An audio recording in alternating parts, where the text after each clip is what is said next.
Offered by the people. You are the guest, you are the host, you are the sponsor. Welcome to our show. Welcome to our show.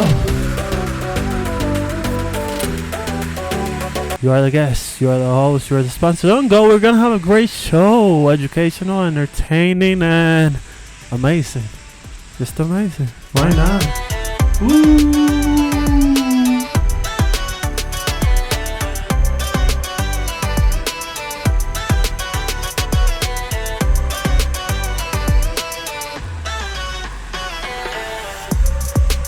We're gonna have a great show. Welcome to our show, offered by the people. You are the guest, you are the host, you are the sponsor. We are about to continue reading Think and Grow Rich and make it a little bit of an entertaining ride. We want to read the whole entire book. This is reading number 3. Don't go. Think and Grow Rich. Do you want to be rich? I want to be rich.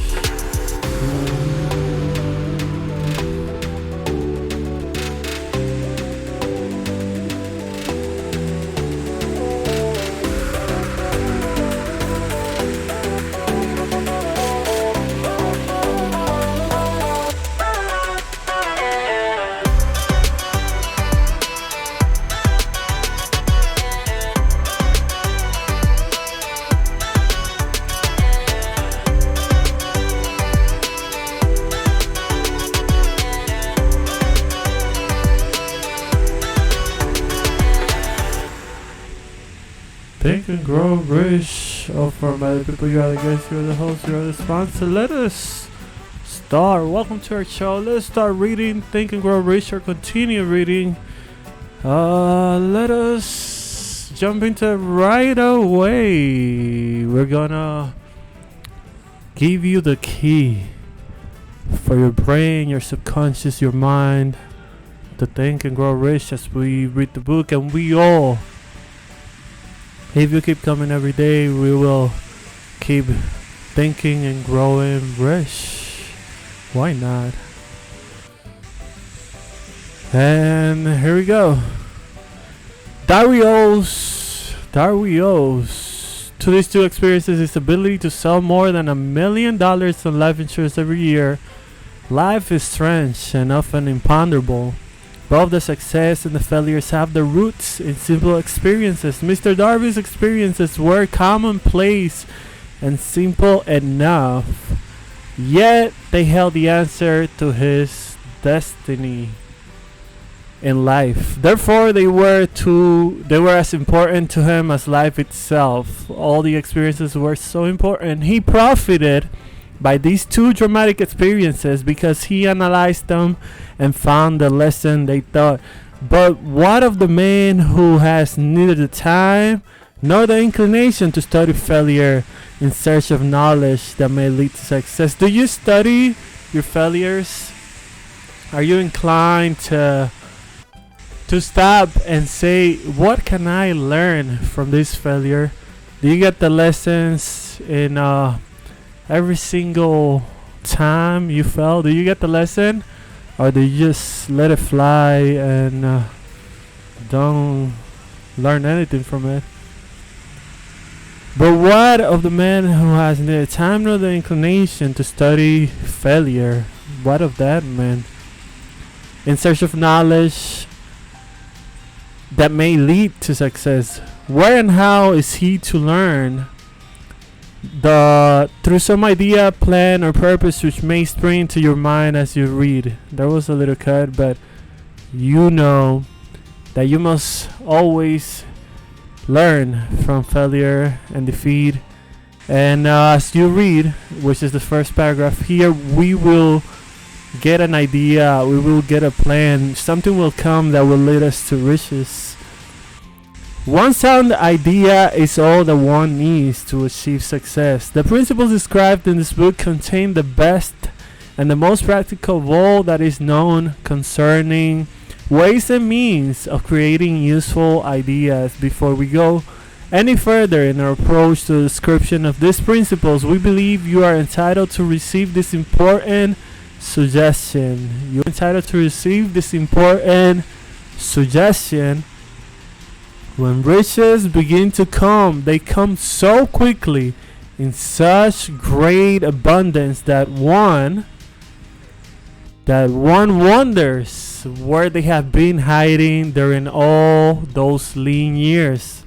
This is an outstanding statement, and all the more so when we take into consideration the popular belief that riches come only to those who work hard and long. When you begin to think and grow rich, you will observe that riches begin with a state of mind, with definiteness of purpose, with little or no hard work. You and every other person ought to be interested in knowing how to acquire that state of mind which will attract riches.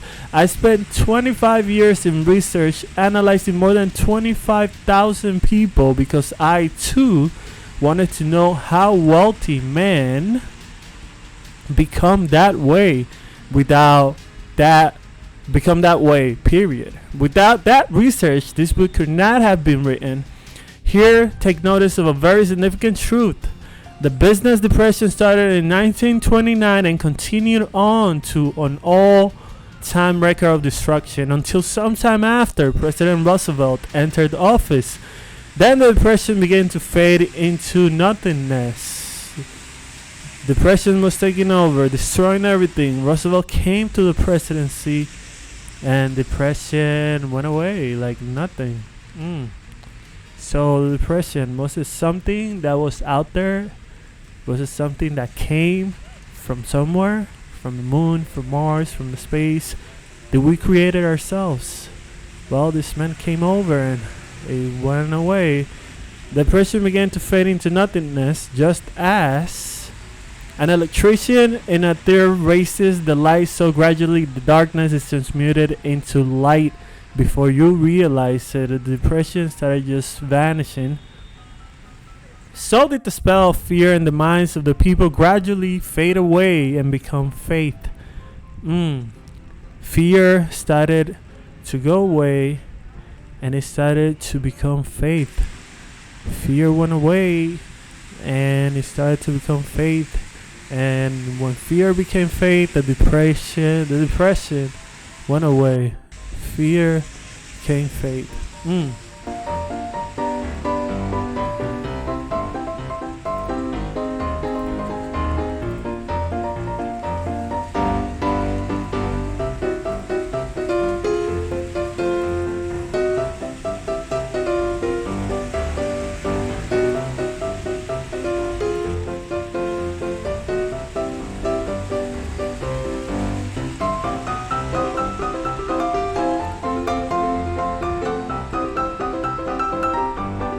Fear became faith, and the depression started fading away.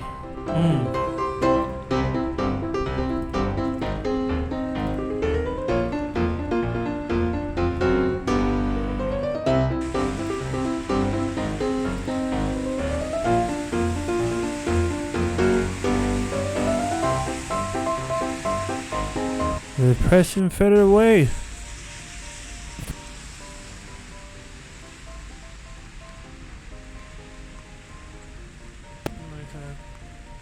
And we're back. Okay, we are back. Let's keep reading. Gradually fade away and become faith. Observe very closely. As soon as you master these principles, the principles of this philosophy, and begin to follow the instructions for a great many years ago I purchased, we have a few jumps, but we get the idea. A great many years ago I purchased a fine dictionary. A very fine dictionary. The first thing I did with it was the first thing I did with it was to turn the word to the word impossible and neatly clip it out of the book. That would not be an unwise thing for you to do. Success comes to those who become success conscious. Now we don't have a job. Now we're good there. Success comes to those who become success conscious.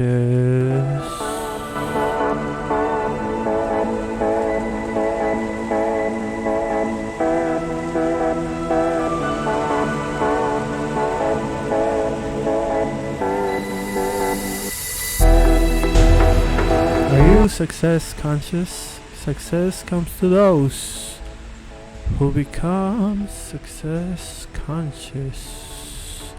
Failure comes to those who indifferently allow themselves to become failure conscious. Are you failure conscious or success conscious? The object of this book is to help all who seek it to learn the art of changing their minds from failure consciousness to success consciousness. Now we're getting some good stuff here, huh? If you read with us, if you keep coming with us, if you keep going through with us, the book says that you will develop, and I will develop, and anyone who reads and pays attention and grows with the book will change failure consciousness to success consciousness. From failure consciousness to success consciousness. Another weakness found in altogether too many people is the habit of measuring everything and everyone by their own impressions and belief. Some who will read this will believe that no one can think and grow rich. Some who will read this might believe as you cannot think and grow rich. That's not true. That's some fake book that people buy just to feel good. You cannot become rich by thinking. You cannot grow and become rich by thinking. But I believe you could, and hopefully you do too.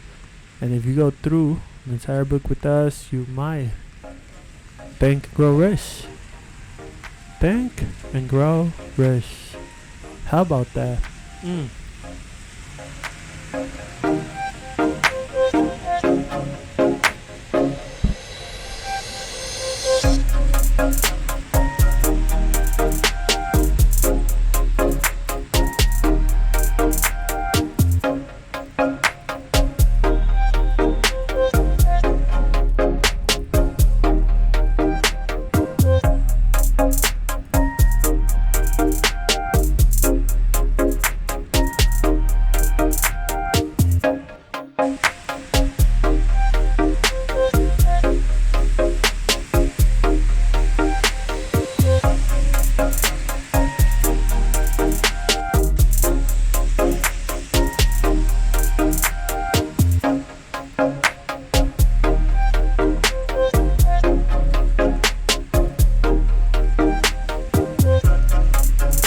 You can follow us, please follow us so that we can continue doing this. Follow us, subscribe,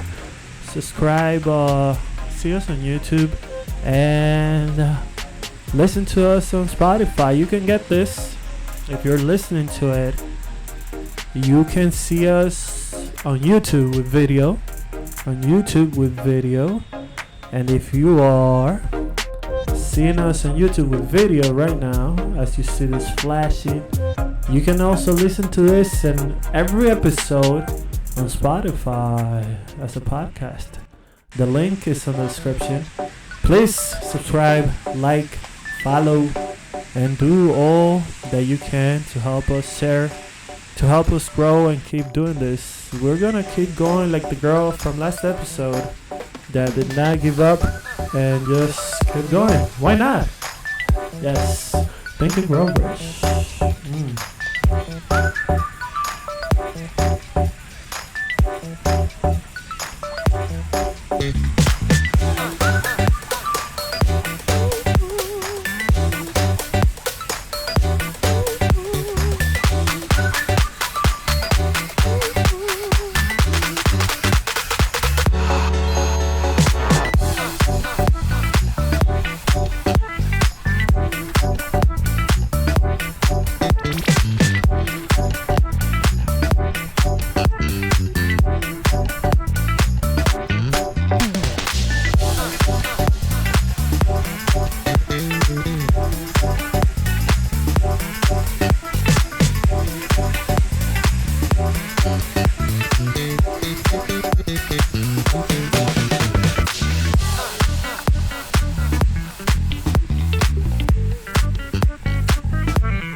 Rish.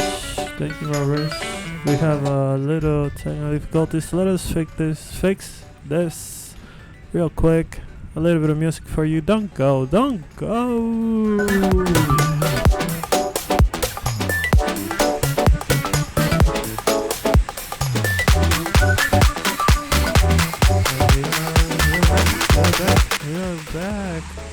We are back. Thinking we're rich. Let's keep reading. This music is so good. But we gotta keep reading.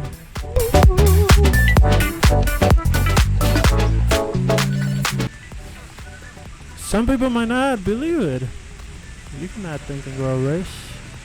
They cannot think in terms of riches because their thought habits have been steeped in poverty, misery, failure, and defeat. And even defeat, unfortunately. These unfortunate people remind me of a prominent Chinese who came to America to be educated in American ways. He attended the University of Chicago. Anybody from the University of Chicago sees this, shout out to you and your university. One day, President Harper met this young Oriental on the campus. The president stopped to chat with him for a few minutes and asked what had impressed him as being the most noticeable characteristic of the American people. Why, the Chinaman exclaimed, the queer slant of your eyes are off slant. What do we say about the Chinese? We refuse to believe that which we do not understand. We foolishly believe our own limitations. Wait, we gotta go. We refuse to believe that which we do not understand. Wait, let that sink in deep.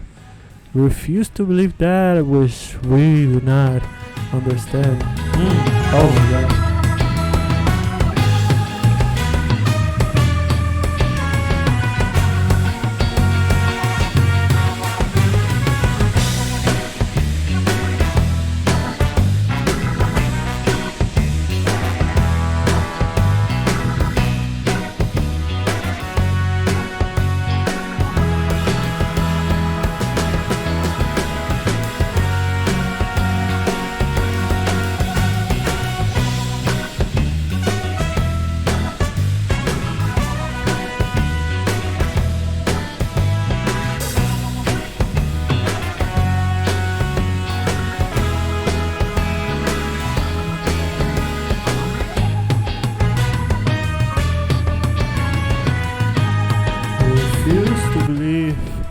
Those things which we do not understand. Let us sink in deeper.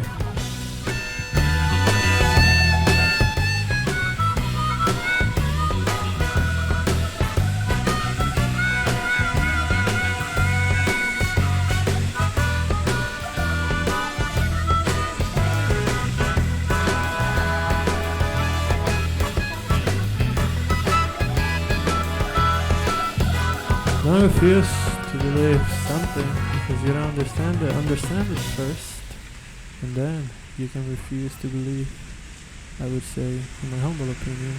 Let us keep reading. We foolishly believe that our own limitations are the proper measure of limitations. Nope. Because you are not capable of doing something does not mean that everyone else is incapable just as you are of doing something. Because you don't know how to make a microwave doesn't mean nobody in the world would know how to make a microwave. Because if you know that you have a limit, remember, not everyone has that limit. And because of that, now you know and understand that other people might project their limits on you. They might say that you're incapable of doing something because they are incapable of doing it. And now you know, this is gold from the book. The limits of other people are not your limits. Oh my god.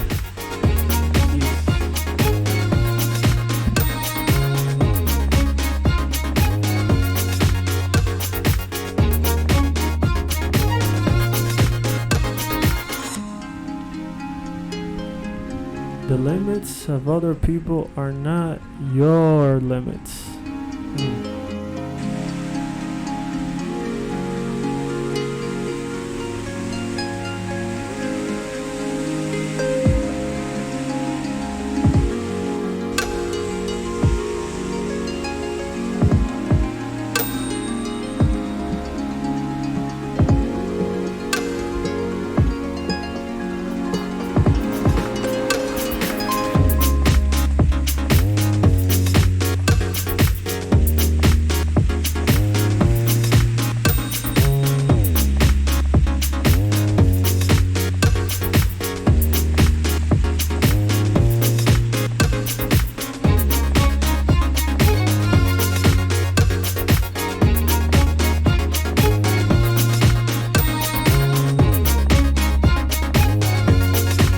They cannot do it.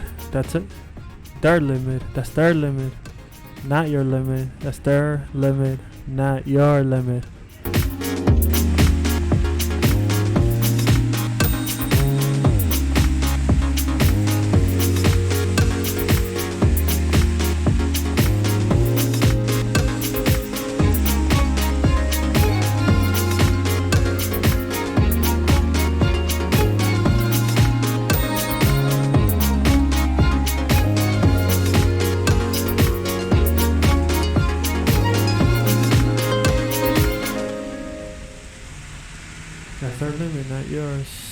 Let's keep reading. Remember that. That's gold from books to your mind. The limit of others is not your limit. Your limits are not the limits of other people. So deep. Sure, the other fellow's eyes after it has arrived and then be him. Hey. Okay.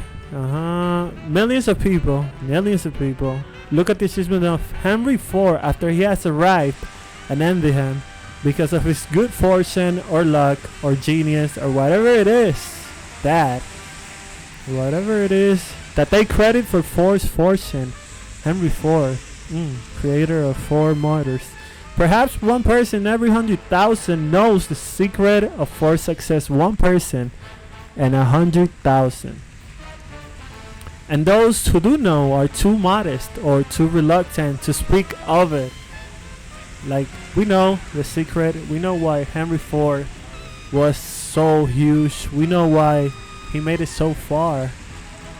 But you maybe the one person out of 1,000 or 100,000 says that knows it. He's like, they're not gonna understand. They're not gonna get it.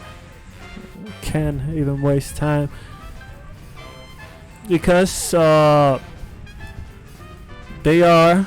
Those who do know it are too modest or too reluctant to speak of it because of its simplicity, because it's too simple.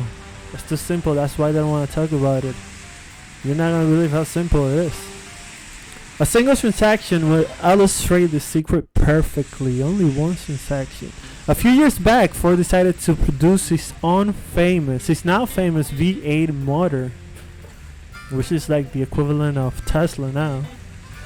They crave for Ford's fortune. Perhaps one person every 100,000 know the secret. Not at 1,000. Every 100,000 know the secret of Ford's success. And those who do know are too modest. No, we're reading the same.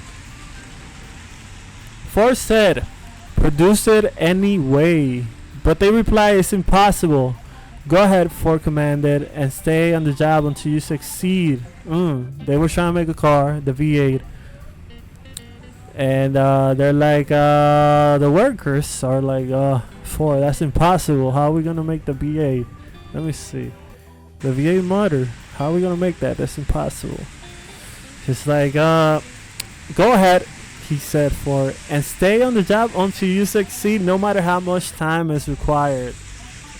The engineers went ahead. There was nothing else for them to do. If They were to remain on the Ford staff. Okay, so if they want to stay working there, they just gotta keep trying. Like he said, they're like, it's impossible. It's like, no, keep going until you find a way. Just keep going. No matter how long it takes, just keep going. 6 months went by, nothing happened. 6 months. After another 6 months passed, and still nothing happened. The engineers tried every conceivable plan to carry out the orders, but the thing seemed out of the question, impossible. It looked like it was impossible to make. At the end of the year, Ford checked with his engineers, and again they informed them they had found no way to carry out his orders. Go right ahead, said Ford. I want it. Still, after 6 months, I want it, and I'll have it, said Henry Ford.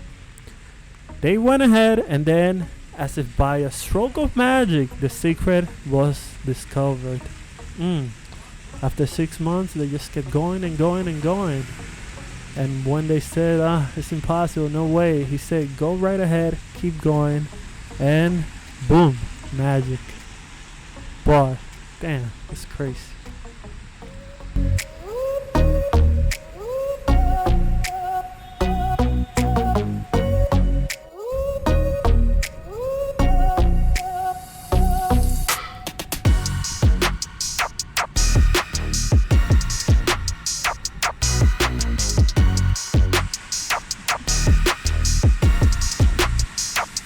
Six months. Keep going. Try more. That's impossible. Keep going.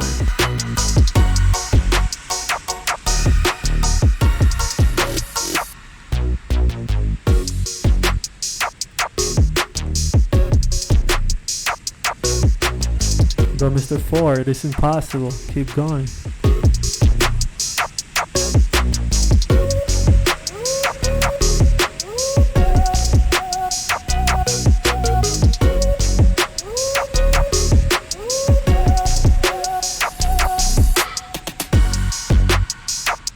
But Mr. Ford, it's been 6 months, Mr. Ford, of us trying, and we see that it is impossible.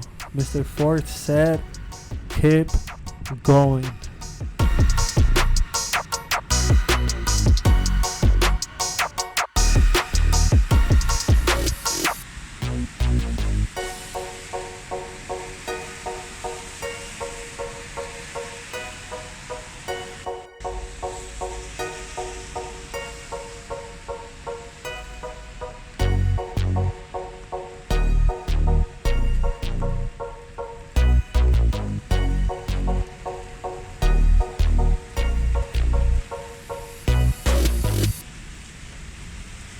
Keep going. No matter what, keep going. It looks impossible, keep going. It's been 6 months, keep going. It looks like we're getting there. We're getting a grasp of the secret. Little grasp of the secret. Let us keep reading. Let us keep reading. Go right ahead, says 4. I want it and I'll have it. They went ahead, and then, as if by a stroke of magic, the secret was discovered. The Ford determination had won once more.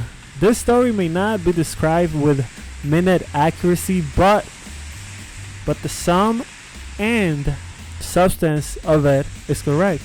Deduce from it, you who wish to think and grow rich, the secret of the 4 millions, if you can. You'll not have to look very far. Henry Ford is a success because he understands and applies the principles of success. One of these is desire. Principles of success. One of this is desire. Knowing what one wants. Knowing what you want. Remember this 4 story as you read and pick out the lines in which the secret of his stupendous achievement have been described. If you can do this, if you can lay your finger on the particular group of principles which made Henry Ford rich, you can equal his achievements in almost any calling for which you are suited. You are the master of your fate, the captain of your soul. Because when Henley wrote this, or the prophetic lines, I am the master of my fate, I am the captain of my soul, he should have informed us that we are the masters of our fate, the captains of our souls, because we have the power to control our thoughts. Oh my god.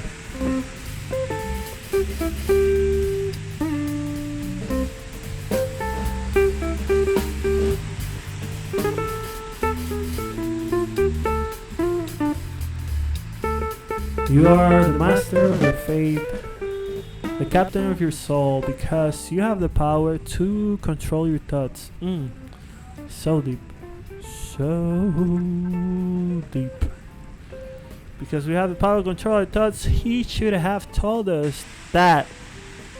He should have told us that the ether and in our minds and influences us in natural ways to transmute our thoughts into their physical equivalent. Your mind has the power to transmute thoughts into physical equivalent. If the poet had told us of this great truth, we would know why it is that we are masters of our fate and the captains of our souls. He should let us see what he should have done. He should, let's see it here. He should, there you go. He should have told us with great emphasis that this power makes no attempt to discriminate between destructive thoughts and constructive thoughts. That it will urge us to translate into physical reality thoughts of poverty just as quickly as it will influence us to act upon thoughts of riches. He should have told us too that our brains become magnetized with dominating thoughts which we hold in our minds, and by means with which no man is familiar. These magnets in our minds attract to us the forces, the people, the circumstances of life which harmonize with the nature of our dominating thoughts. Did you get that?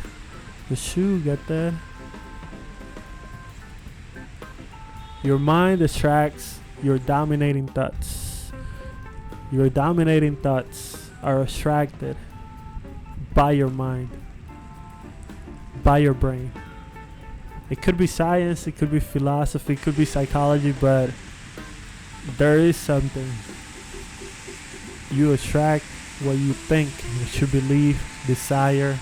Are you starting to grasp the secret, Henry Ford? Keep going. Don't stop.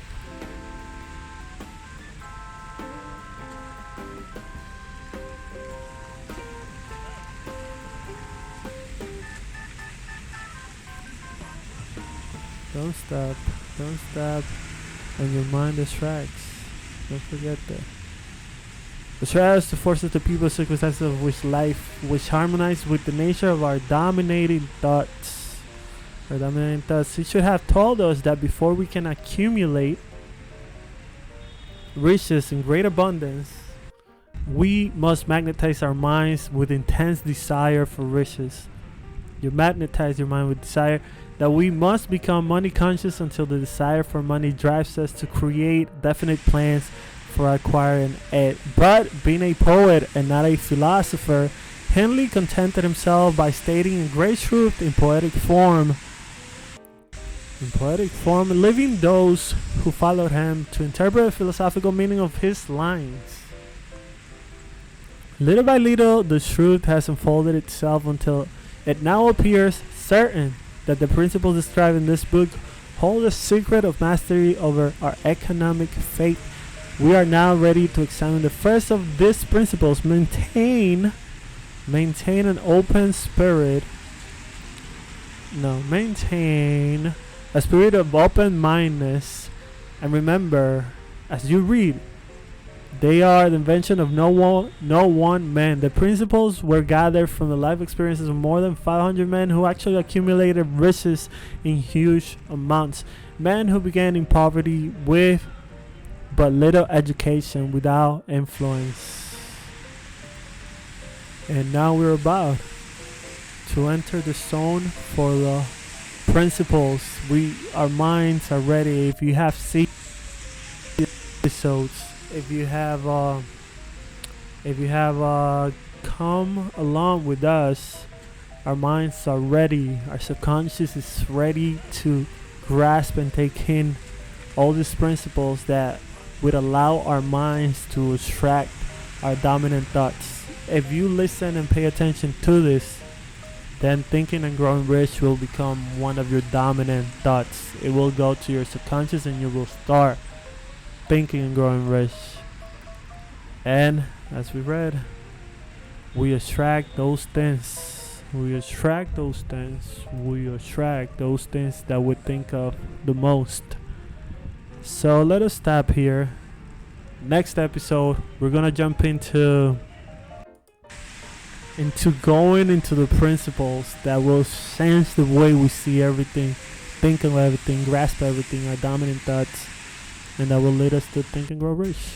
Thank you for watching, seeing, listening to Spotify on the podcast, or seeing through YouTube. Follow, like, subscribe, and let us know in the comments what you think. Do you think this is true? Do you agree? Do you relate to anything? Let us know. Thank you for listening. Thank you for being here. Thank you for your attention. Well, and that's about it. See you later. Take care. Goodbye.